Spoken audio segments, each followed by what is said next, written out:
Здравейте, другари! Аз съм котка биоложка. Реших да стана инфлуенсър. Това е моето първо видео, тъй като съпругът ми котофилософа каза, че има много да покажа на света. Разбира се, аз не мога да не се съглася. Често ми казват, че съм много артистична жена. Мислех да направя видео, обяснявайки цикъла на Калвин или значението на никотинамида денидинуклеотид, но понеже това е дебюта ми. Ще ви кажа 10 интересни факти за човешкото тяло, които може и да не знаете. Първо, кожата е най-големия орган в човешкото тяло, а черният дроб е най-големия вътрешен орган. Второ, сърцето има 4 клапи. Благодарение на тях кръвта тече на различни места и всъщност те представляват звуците, които сърцето издава. Трето, думата мускул идва латински и означава мишле. Това е така, защото за древните римляни движението на мускулите приличало на тичане на мишлета под кожата на тялото.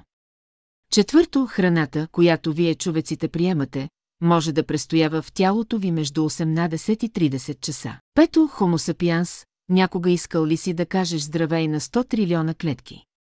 Ами отиди пред огледалото или твой другар човек и го поздрави. Ти, човеко, си много клетки. Шесто, татуировките се правят на втория слой от кожата, дермата, защото първия слой на кожата, епидермис, постоянно се изменя. Седмо, ногтите на ръцете растат 4 пъти по-бързо от тези на краката. Обаче не пренебрегвайте да си режете и ногтите на краката, ако искате да носите обукви.